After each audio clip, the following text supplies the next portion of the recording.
height of the Vietnam War, a U.S. Special Forces camp is overrun in a fierce armored attack. 8 Green Berets are trapped inside an underground bunker. Their only hope of survival, their fellow Green Berets.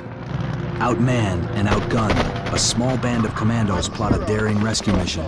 It will take patience, cunning, and courage to get past the enemy. The lives of 8 men depend on it.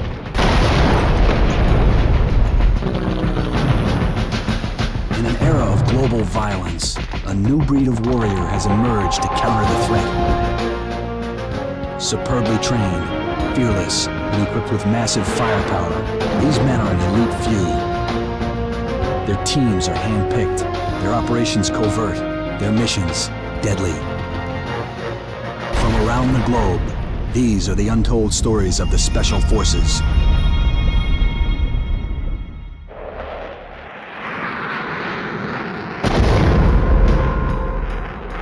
On January 31st, 1968, North Vietnam violated a truce during Tet, the Vietnamese New Year. The NVA, or North Vietnamese Army, launched shock attacks on several key cities and provinces in South Vietnam. Within 24 hours, the U.S. Embassy in Saigon had fallen to enemy invaders. Khe Sanh, a U.S. Marine base just south of the Demilitarized Zone, or DMZ, was pounded by NVA artillery. The NVA gunners struck with incredible precision. A direct hit on an ammo dump wiped out 90% of Khe Sanh's stores. President Lyndon Johnson was determined to hold the strategic base. If Khe Sanh fell, the enemy would cross the DMZ and carry the fight into the populated coastal regions of South Vietnam. Johnson ordered the 6,600 Marines stationed at Khe Sanh to prepare for one of the largest battles of the war. Caught in the crosshairs of the invasion was a small Special Forces camp called Long Vay. 24 Green Berets operated out of the forward border camp. Their mission, to train and lead 400 indigenous South Vietnamese troops on covert operations. Franklin Dooms was a radio operator at Long Vay.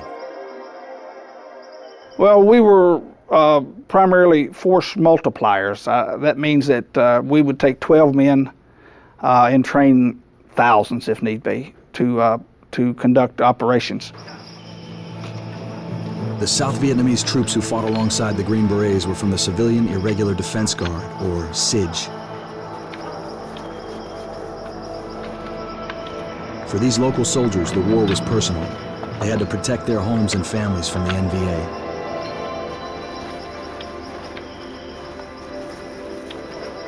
By day, the Green Berets trained the CIDG in modern combat. By night, they led them on recon patrols into hostile territory. Our job was to monitor infiltration from North Vietnam. We were more of a reconnaissance type unit to keep people informed as to what's going on the borders of Laos and North Vietnam border. Operating deep within enemy territory, the Green Berets were prime targets. They never wore rank insignia or dog tags, and they removed any personal effects that could be exploited by enemy propaganda.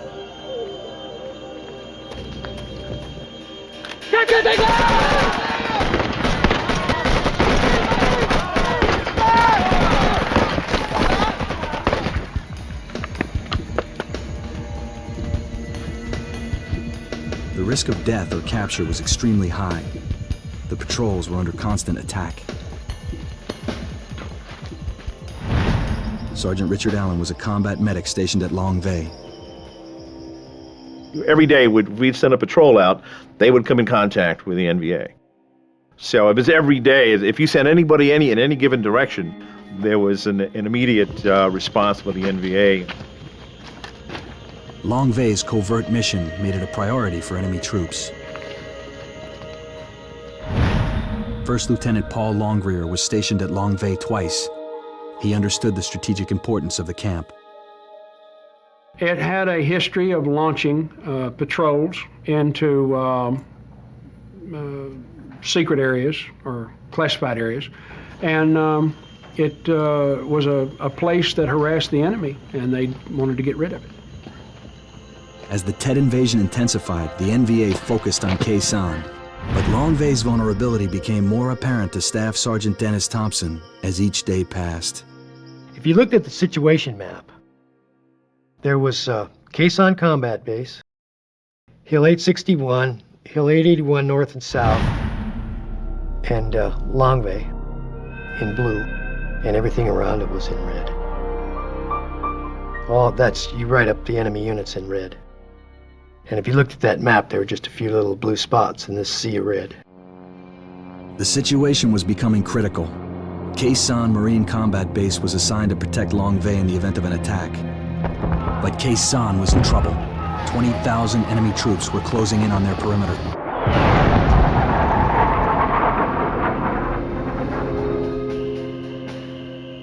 Long Vay went on high alert. Sergeant Thompson led a recon patrol of SIDS troops a few miles from camp. As they neared the Hai Pong River, the patrol found something that would change the course of the entire war. We found underwater bridges. You know, they pile the rocks up underwater. So they're about 6 or 8 inches below the water, but it's a roadway to support a heavy vehicle.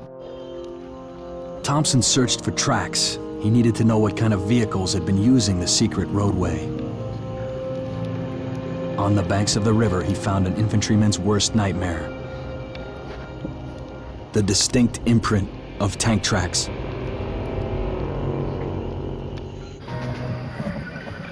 If tanks were running in their sector, Long Vay would be their prime target.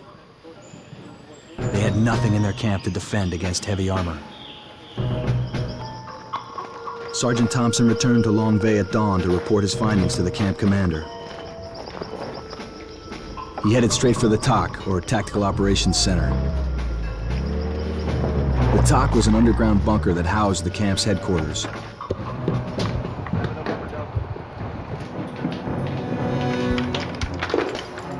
Sir?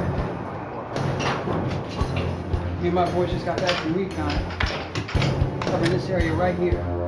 Captain Frank Willoughby, Long Vay's commanding officer, was surprised by Thompson's report. In 20 years of conflict, the North Vietnamese had never used tanks in battle.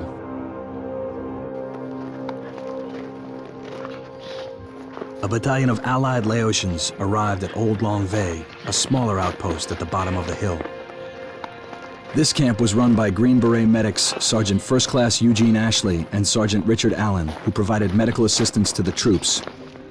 The Laotian battalion commander confirmed the Green Berets' worst fears. I said, "Why are you here?" And he said, "Well, we got defeated in a tank battle with the North Vietnamese Army." And I kind of looked back through the ranks, and all these guys are wearing nice uniforms. There's no bandages. The weapons aren't banged up or anything. And I said, "Well, it doesn't look like you did too much fighting." And he said, "Well, you know, there was a bunch of them and they had tanks." Captain Willoughby contacted 5th Special Forces Command at Da Nang to report tank activity in the area. The Army was skeptical of the report. Nobody had ever seen the NVA use tanks. I think the command element was very apprehensive of Green Berets, and we were going out in places where they didn't go, and we were reporting stuff that they didn't report and didn't see and didn't encounter, and I think there were some credibility questions on their part. Lieutenant Colonel Daniel Shungle, a Special Forces commander, flew in from Da Nang to assess the situation. According to Long Vay's executive officer, First Lieutenant Miles Wilkins, the camp was not equipped to battle tanks. When you take that tracked vehicle, all of the stuff that's typically used to stop people from attacking you, claymores, concertina, wire, you know, barbed wire all around your camp, all that type of stuff, is totally ineffectual against a tracked vehicle of that size. It just rolls over top of anything. If you're in a bunker, it can roll right over top of it. As a precautionary measure, Captain Willoughby had 100 light anti-tank weapons airdropped into the camp. Known as LAWs, the experimental shoulder-launched rockets were portable and disposable. They could only be fired once. If there were tanks in the area, the Green Berets hoped the laws would be enough to stop them. We had a bunch of laws, light anti-tank weapons. They'd never been used before against tanks. This was the first time in the history of the weapon that they were ever used. So we thought we were okay for a couple of tanks. The laws were stashed in strategic locations throughout the camp. As the Tet Offensive threatened to engulf Long Vay, the Green Berets remained on full alert. On February 6th, something or somebody tripped warning flares outside the camp perimeter. It might have been a false alarm. The flares were frequently set off by the wind or by wild animals. The men fired into the surrounding brush. They waited for return fire. There was none. Inside the TOC, Captain Willoughby and Lieutenant Wilkins heard an ominous rumbling. The ground began to shake. When the next trip flare went off, they were under attack.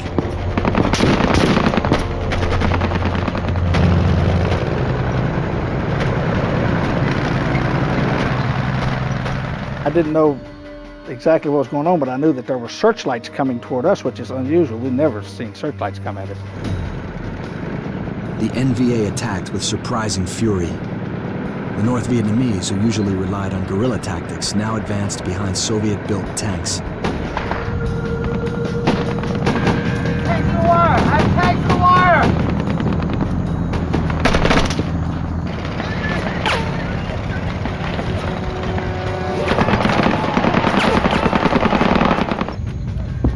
The support unit stationed at Old Long Vay was alerted by the firefight. Sergeant Ashley and Sergeant Allen scrambled into position. Even from a half-mile away, they could see the main camp was in trouble. So all you can just see is the, the tracer rounds, the green versus red tracer rounds, and you're hearing people yelling and screaming. The bullets are whizzing everywhere. You can't sink low enough into the dirt.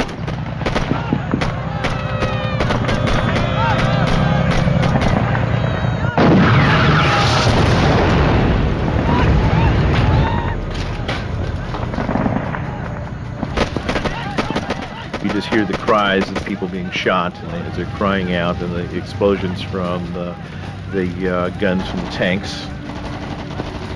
That's just mass chaos. It's like the picture of Dante's Inferno.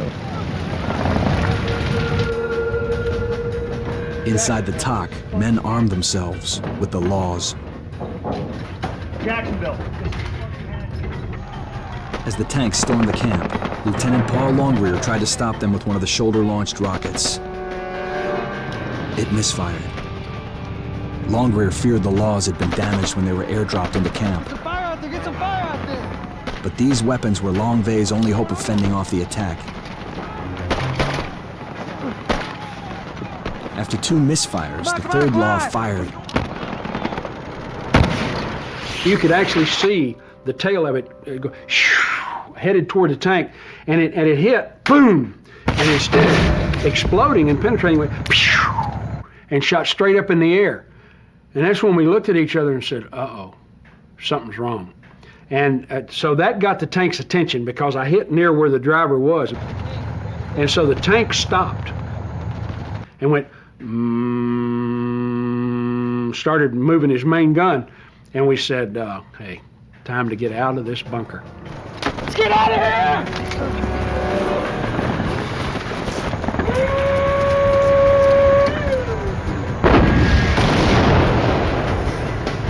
At Old Long Vay, Sergeants Ashley and Allen watched in horror as the North Vietnamese tanks assaulted the main camp. Elimination rounds, now! If they didn't get reinforcements soon, Long Vay was doomed.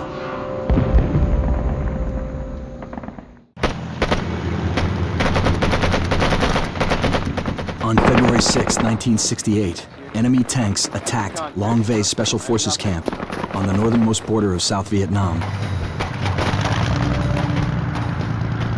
Franklin Dooms radioed the Marine base in nearby Khe Sanh for help. The code word for Khe Sanh was Jacksonville. Jacksonville, be advised we are under heavy attack. We have tanks inside the wire. Request illumination, over. Long Vay needed Khe Sanh to fire flares so they could target the tanks. Illumination, over. I called and stated that we have tanks in the wire and we need illumination. That was what they were asking for.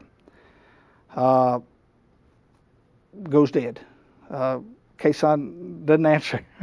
He got quiet. I don't know how much time had lapsed, but they came back and says, would you describe the vehicles? And they were talking about the tanks, and I couldn't describe them. I didn't even know what they looked like other than a tank. You know, and of course I was frustrated, and my dialogue at that time was, we got tanks in the wire. That's all I can tell you. We got tanks in the wire. We need illumination.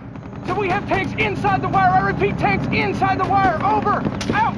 I do not believe that Khe Sanh thought we had tanks. Khe Sanh was also facing one of the largest attacks of the war. 3 NVA artillery divisions had surrounded the base. Enemy guns pounded them day and night. Still, no tanks had been spotted. It was hard for Marine commanders to believe the NVA would use tanks against a small camp like Long Vay. As it turned out, even Long Vay had underestimated the threat. We didn't know how many tanks there were. We had so much confidence in ourselves, especially with the laws, that we thought it would be a cakewalk. We really anticipated 2 or 3 tanks at the most. 11 North Vietnamese tanks rolled right over the camp's perimeter defenses. With the Laws misfiring, there was no way to stop them.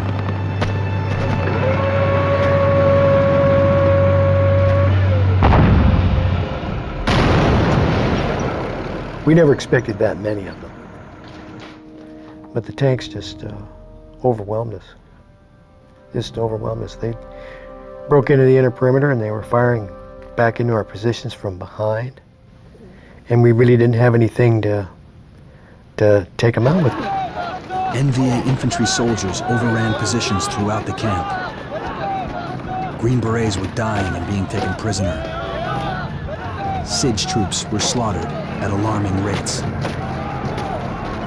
With the camp completely overrun, 8 Green Berets and a group of indigenous soldiers took cover in the TOC. The underground bunker was their only refuge from the mayhem.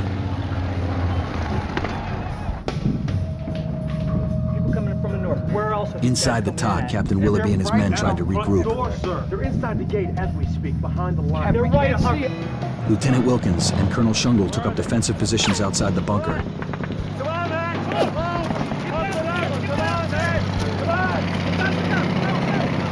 The colonel had only been in the camp a few days. The Army had sent him in to assess whether reports of NVA tanks were accurate.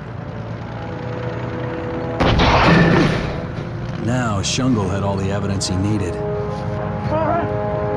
Get down, get down. The laws still weren't working. Hand grenades were their last resort.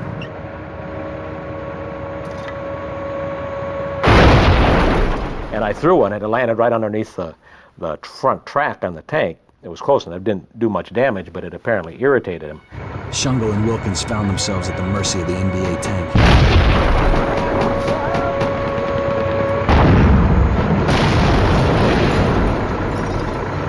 One blast from its 76mm main gun left the front of the TOC in ruins.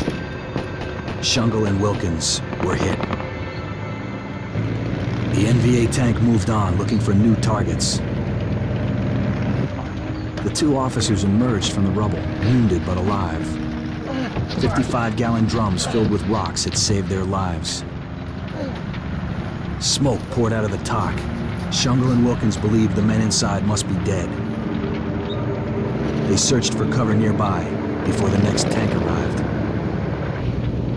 A short time later, Sergeant Thompson and his men worked their way through camp.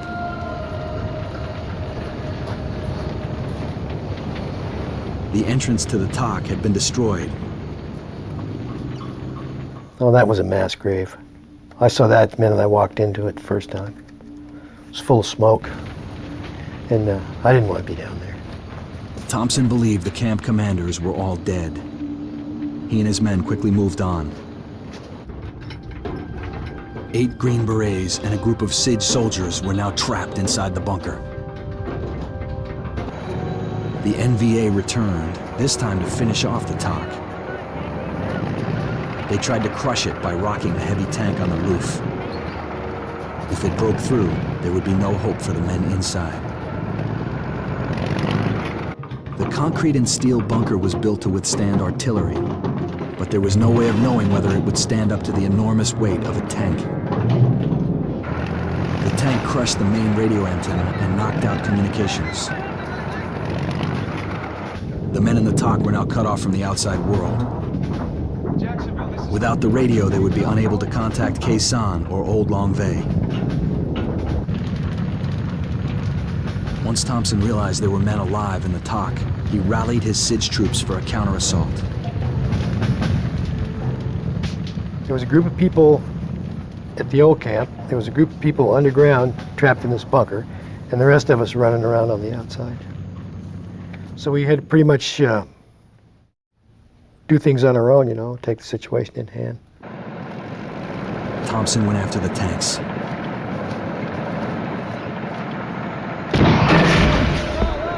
He fired a total of 4 laws at point-blank range. The tank continued to advance.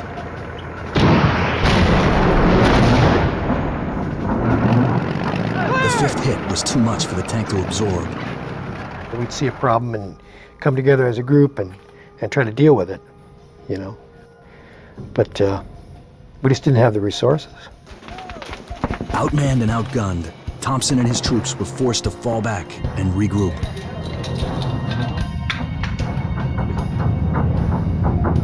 The men in the TOC were stranded. In the wake of the Tet Offensive, a U.S. Special Forces camp at Long Vay was overrun by NVA tanks. 8 Green Berets and a group of indigenous soldiers were trapped inside the Tactical Operations Center, or TOC. With communications cut off and facing overwhelming odds, they knew their survival depended on holding the bunker overnight. We thought that if we could hold out to daylight, that a reaction force would come. We thought the Marines would send a reaction force, that aircraft would come in, and that the NVA would pull off of the hill. They always have. In the past, they've overrun camp after camp after camp, and they've always left.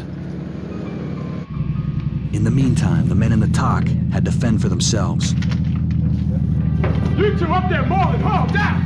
God, that engine's gonna NVA's up there, we don't know how many. Captain Willoughby sent Sergeant Early and Specialist James Moreland up to the TOC's observation tower to man the 50 caliber machine gun.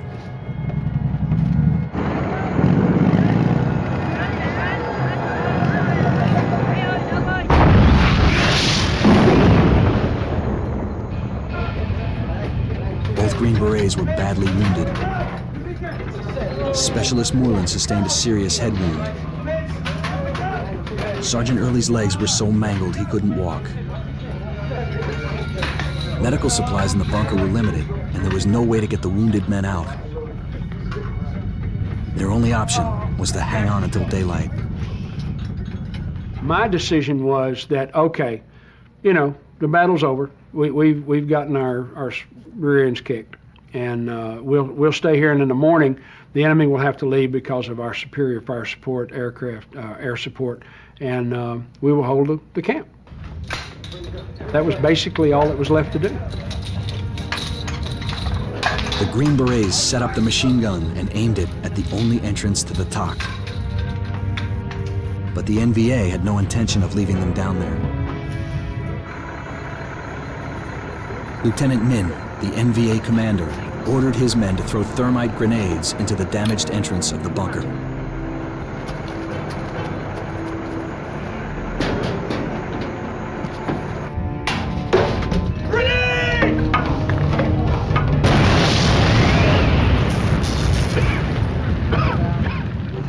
It's an incendiary grenade. It's hot.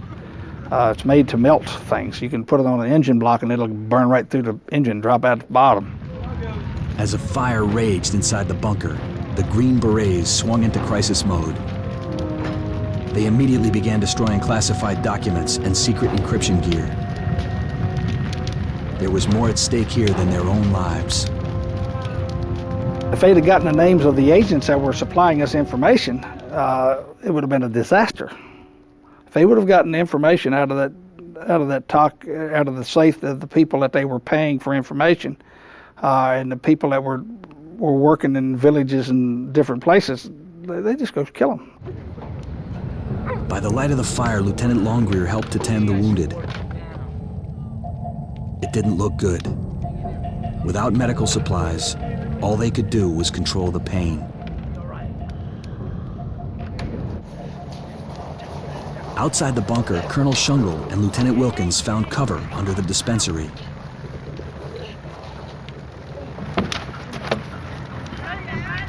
The camp was crawling with NVA.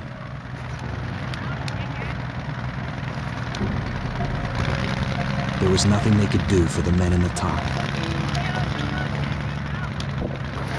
While the men were below the floor, 2 NVA soldiers were walking above them, looting the dispensary. The NVA were rummaging through the dispensary up above, looking for whatever, medical supplies or alcohol or whatever they might have found in there. And we just stayed quiet underneath there.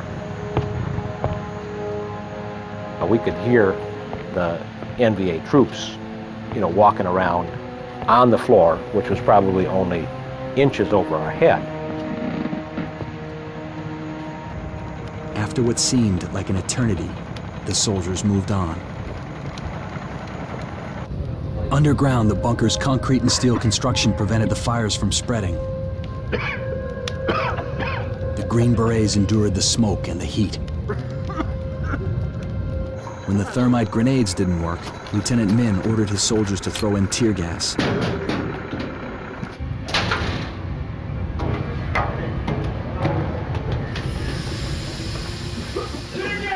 The Green Berets had prepared for this. During their extensive training, they had regularly been exposed to tear gas. Still, they fought to stay calm. The tear gas burned their eyes and seared their lungs. I don't know how I stayed.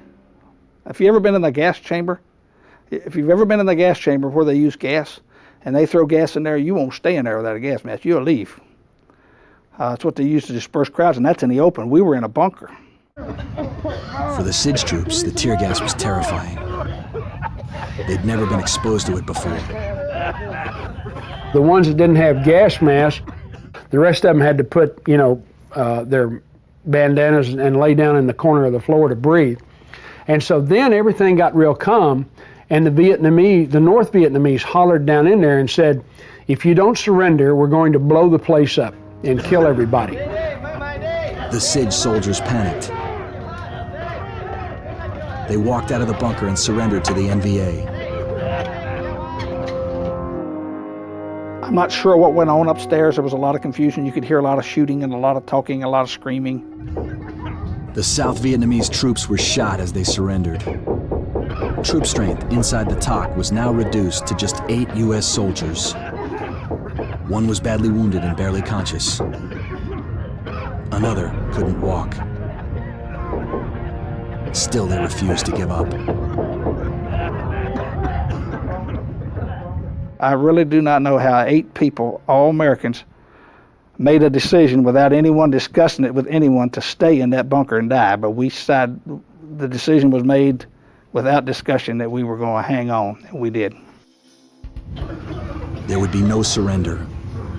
If they had to, the Green Berets would fight to the last man. As the tear gas finally dissipated, a voice called down to them in English. Yeah, we're here. He says, anyone down there? And someone said, yeah, we down here. And then he asked a question, something to the effect, do you have weapons? And I mean, antennas go up all around when someone says you got weapons. That's a dumb question to ask someone. So someone at the end of the bunker come up with a comment. Yeah, we got some. Come on down. Probably teed them off, because it was shortly after that, probably a matter of maybe a minute or less, they started throwing grenades down that same hole. The NVA switched from thermite to deadly fragmentation grenades. The Green Berets were blasted with white-hot shrapnel. This guy throws a hand grenade in, and I holler, grenade! And I lean back behind the column, but I left my leg sticking out, not thinking, and a grenade hit me in the ankle. A fragment of the grenade hit me in the ankle. And someone said, "Grenade!" And everyone covers their head and hits the floor. We didn't have helmets or anything. And that thing goes wham! And when it went off, this hot shrapnel was flying everywhere. And they threw about 30 grenades or 40 grenades. I don't even know how many, but it was a lot of grenades over a period of probably an hour. Wave after wave of grenades exploded in the confined space. The men bit back screams as shrapnel embedded in their flesh. They had to keep silent. They didn't want the enemy to know how many of them were still alive. We didn't no longer have control of our camp. Communications was nil. I knew then that we were in bad shape. I didn't think I'd ever live through the night. I really didn't. I don't think anyone in there did.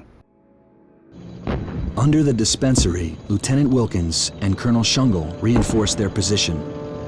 There was nothing they could do to help the trapped soldiers. With grenades exploding all around them, the men in the TOC would have to hold on until dawn. In early February 1968, the North Vietnamese Army overran the U.S. Special Forces camp at Long Vay. The underground command bunker was surrounded. The 8 Green Berets trapped inside had survived tanks, thermite grenades, and tear gas. And yet they refused to give up. A half a mile away at Old Long Vay, Sergeant Ashley tried to call in air support from Khe Sanh. But it was too dangerous for U.S. pilots to bomb Long Vay in the dark. They would have to hold on until daybreak. Sergeant Allen rallied the Laotian troops for a counterattack on the camp at first light. Of the hundreds of Laotian soldiers at the camp, only 35 agreed to participate. It would have to be enough. But when dawn came, Lieutenant Min and the NVA did not retreat as expected. Since tanks and grenades had not forced the U.S. soldiers from the bunker, they would try something else. The NVA packed the ventilation shaft with C4 charges. C4 explodes with 100 times the force of TNT.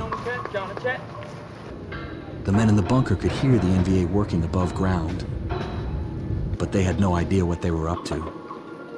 While we were trapped, we kept hearing this chinking upstairs, like it was like somebody digging with a bar. I thought they were repairing a tank because it was metal, and you could hear them clinking and clinking and clinking and clinking. This went on for hours, probably 2, 3, 4 hours. The NVA had filled the ventilation shaft with bricks of C4. The explosion was enormous. They set that thing off, and it picked everyone up and threw them across the bunker. I mean, everyone. That thing went off. It blew a hole in the bunker, a huge hole. It was unbelievable. The C4 caused more damage than the tanks and grenades combined. Nearly all the Green Berets were knocked unconscious. When I finally got my eyes open and there was dust and stuff in my eyes, I was looking around, I couldn't remember where I was. You know, I'd been hit in the head, and I guess I had temporary amnesia for a minute because I thought, where am I? You know, what's going on? And I could see that light coming, and all of a sudden, oh man, I remembered where I was. The Green Berets had all survived the explosion, but now there was a gaping hole in the bunker. The men shook off the effects of the blast and used the light to their advantage. They searched the rubble for equipment, weapons, radios, anything that might have survived the explosion. We scrambled through there with radios with bullet holes in them and shrapnel holes in them, and they were just total wreck. We found one radio with a bullet hole in it that we got a long antenna on it, and I came up on the air. The battered field radio was just strong enough to reach the old camp and to communicate with the low-flying forward air control planes, or FACs, in the area. We were asking for the FAC to contact Khe Sanh and get a reaction force on the way. Sometime within an hour or two, he gave us the sad news, which, I mean, we were humble, that there would be no reaction force, and that your heart just sunk.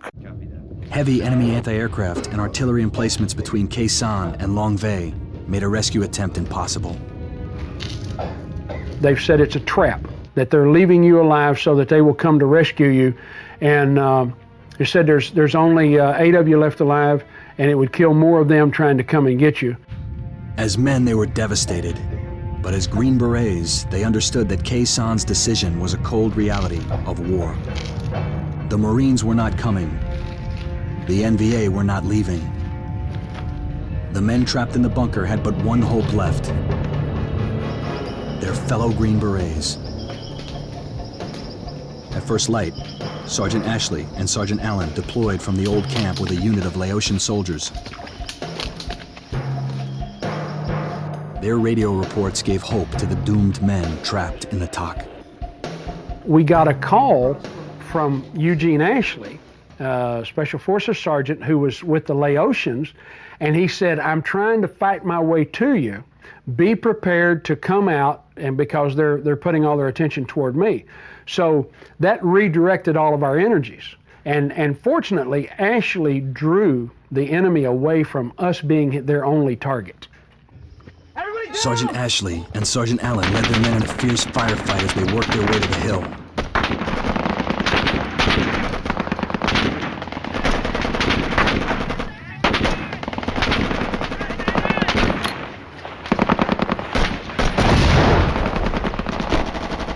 Allen and Ashley were ready to move onto the TOC when they realized their Laotian soldiers had deserted them. Facing overwhelming odds, the two men retreated in a hail of bullets. Despite the setback, the men in the TOC rallied to the sound of Sergeants Ashley and Allen waging a two-man war on the NVA. I can hear him on the radio, and a lot of firing going on. He said, "We'll be back." Ashley retreated to the old camp. Now that it was light out, he could call in airstrikes over Long Vay. U.S. planes pounded NVA positions in Long Vay. Still, the NVA refused to leave. They took cover. Ashley was unaware that Colonel Shungle and Lieutenant Wilkins were still hiding under the dispensary. The only thing protecting them from the onslaught was a thin sheet of plywood. Plywood is not a lot of deterrent for the type of rounds they were using. And there were a bunch of cans of what were insect repellent that were stacked next to it, which had a petroleum type base. We were concerned that it was going to hit those and the whole place was going to go up in fire. So that's when we decided to go out from underneath there. Both men headed toward the old camp. Sergeant Thompson was on the opposite side of Long Vay. He tried to fight his way to Ashley's position, but NVA troops were everywhere. So we ran down through there and trying to loop around to get to the old camp. Well, we weren't having much luck. There were NVA kill teams were moving through. We saw that Ashley and those guys were trying to assault their way into the camp to, get the guys out of the bunker. We were just getting so much resistance, that we couldn't get down there quick enough. Now that they had air cover, Sergeants Ashley and Allen launched another counterattack. Sergeant Allen insisted on taking point as they fought their way to the bunker. He knew Ashley had a wife and daughter back home. So I started thinking about Ashley's child, and so I told Ashley, I lied to him, and I said, Ashley, look, you've got the radio.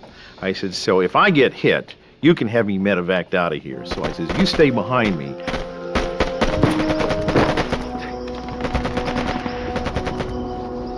As I bend down, I'm changing magazines in my BAR. I hear this round just kind of like whiz over my head, and Ashley just drops to the ground, just. And they hit Ashley in the chest, about where the button on his pocket was. My objective now had changed from saving some men in a bunker to saving this human being beside me. Sergeant Allen got Ashley out of the line of fire. He called for a jeep to take the wounded soldier back to the old camp. There he could be medevaced to a MASH unit for treatment. All of a sudden some artillery rounds or probably cannon fire from the tanks start hitting in the old camp, and next thing I know, blows me up in the air, and I'm being tossed around like a rag doll, and I see Johnson go down. Sergeant Johnson, the driver, was badly wounded. Now, instead of one gravely injured man, there were two. Alan knew he could only save one of them. The medic had to make a choice. The rule book says that you're going to save the person who's most likely to survive. Sergeant Johnson's wounds were grave, but less severe than Ashley's. Alan stabilized Johnson's breathing. By the time he made it back to Ashley, it was too late. I guess my biggest regret, it's like trying to save the life of a comrade and you don't succeed. Not being able to save somebody's life, that's what I've carried with me all these years. News of Ashley's death hit hard. The brave sergeant had given his life for his fellow Green Berets. Without Ashley, Alan could not mount a counterattack on his own. Once again, the men in the bunker were left at the mercy of the enemy.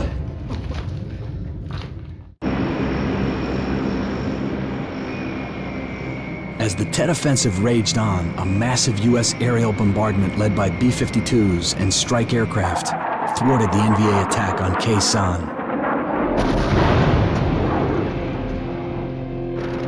6 miles from Khe Sanh, a North Vietnamese tank unit still held Long Vay Special Forces camp.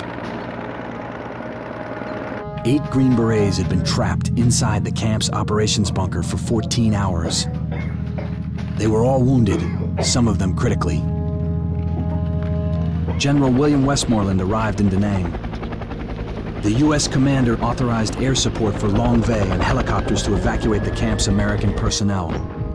Colonel Shungle and Lieutenant Wilkins had made it to the old camp, a half-mile from the TOC. The colonel was now able to order airstrikes on Long Vay's coordinates. He needed to move fast. The trapped men were running out of time. Lieutenant Longrear had had enough. I said, that's it. I'm going up top of the ground and die like a man. I had 19 bullets. I was going to kill 18 people and then myself because I was not going to be captured. Okay, that's the reason I counted my bullets. So to me, it's immaterial. I didn't care if they had a plan or didn't have a plan. We weren't going to live. We were dead men. I'm going up. Lieutenant Longrear's decision galvanized the men. If they were going to die, at least they'd die fighting. Colonel Shungle was advised of their decision. Shungle was a tremendous combat soldier. He said, look, if you guys are determined to come out, we're going to have the airplanes continue to drop bombs for 3 passes. They'll pass over 3 times. Then they're going to continue to pass over dry runs. The plan was risky, but it was their only chance. Despite their wounds, the men would have to make it to Old Long Vay, a half-mile away. And I had real reservations about that. I was not in, if I'd had a vote, I don't believe I'd have voted for that. I might have waited for dark. I'm not sure what I wanted, but it took a lot of intestinal fortitude to crawl out of that hole and run across that hill with machine guns up there. A-1 attack aircraft took to the skies. The World War II airplanes flew low and slow, allowing for more precise targeting of ordnance and machine gun fire. Lieutenant Min and his troops ran for cover. The aircraft made 3 heavy bombing and strafing runs.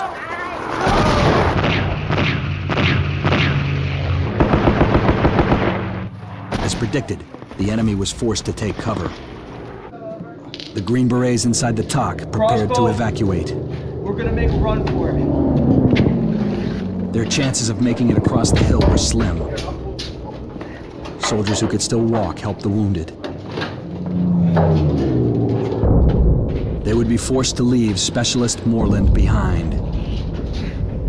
The young Green Beret had succumbed to his wounds.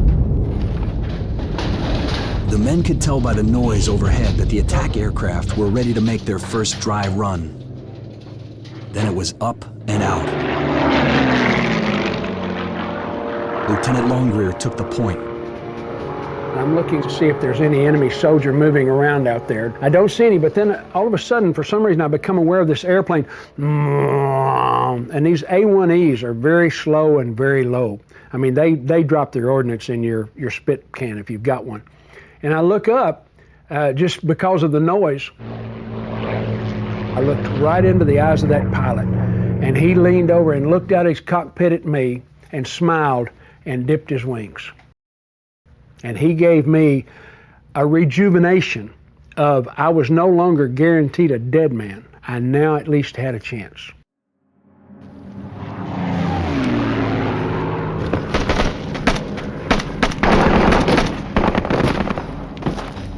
A chance was all he needed. Thanks to the airstrikes, enemy presence near the TOC was light. As the Green Berets made their way toward the old camp, Longreers scouted for hazards. Shungle had pre-positioned a truck at the edge of the old camp.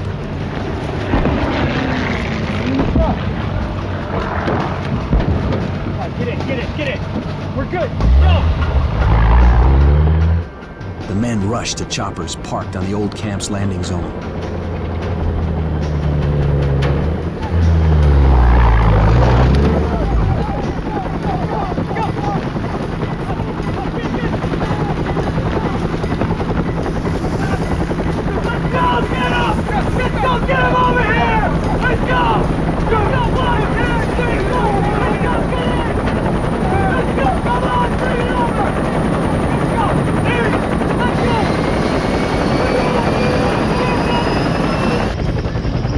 NVA tanks and infantry moved in on the landing zone. Sergeant Thompson brought up the rear, struggling to make it to the helicopter. A mob of terrified Laotians clung to him, holding him back. Kilo 2-5, this is Thompson! I need an extraction! The Laotians wanted to be evacuated, but there wasn't enough room on the choppers. Now, the logic behind that was that they would make an extra effort to get an American out of there. And if they had a hold of me, they'd go too. So I couldn't move, plus my back was hurt. So I missed the pickup ship by about 50 feet. The helicopter pilot offered to land again. Copy 255, abort! Thompson said no. It was too late. The NVA had already overrun the landing zone. Sergeant Thompson was captured and taken prisoner. He spent 5 years in a North Vietnamese POW camp. 2.5 of those years were spent in solitary confinement, remembering the friends he lost at Long Vay. I saw some of the finest soldiers I've ever seen in my life up there. It was a defining moment in my life. And oddly enough, I'm kind of glad I was there. And I'll probably be there for the rest of my life. In the Battle of Long Vay, both sides paid a heavy price. Every man on that hill, not one person broke and run. And when we were trapped in that bunker, there was 8 people in there with no means really to resist, and we resisted, and we stayed in there with gas, hand grenades, demolition charges. We just did it because that's the kind of people we are. It was the resolve of the Green Berets under fire that kept them alive. Just getting the job done. You're there, you're assigned a responsibility. You know going in that sometimes your responsibilities are going to have to be accomplished under stressful situations. So it wasn't up to me to decide that this was a good day or not a good day to take care of my job, but it was my day to do my job. Of the 24 Green Berets at the camp, 7 were killed or listed as missing in action. 3 were taken POW. 14 made it out alive. Over 200 South Vietnamese and indigenous troops were killed. During the Tet Offensive, enemy losses were staggering. 37,000 North Vietnamese lay dead, including most of the Viet Cong's best fighters and political organizers. Many more were wounded and captured. They realized that they cannot attack a force of professional soldiers because they're not capable of doing the things that need to be done to frighten or overpower the fighting spirit that professional soldiers have. The American soldiers who fought off the invasion would never forget the lessons of Tet. They used to say there's a special forces saying that says you've never lived till you've almost died. Life has an excitement that the protected will never know. It gives you an appreciation just for what life is. For the Green Berets who survived the Battle of Long Vay, life and duty have taken on new meaning.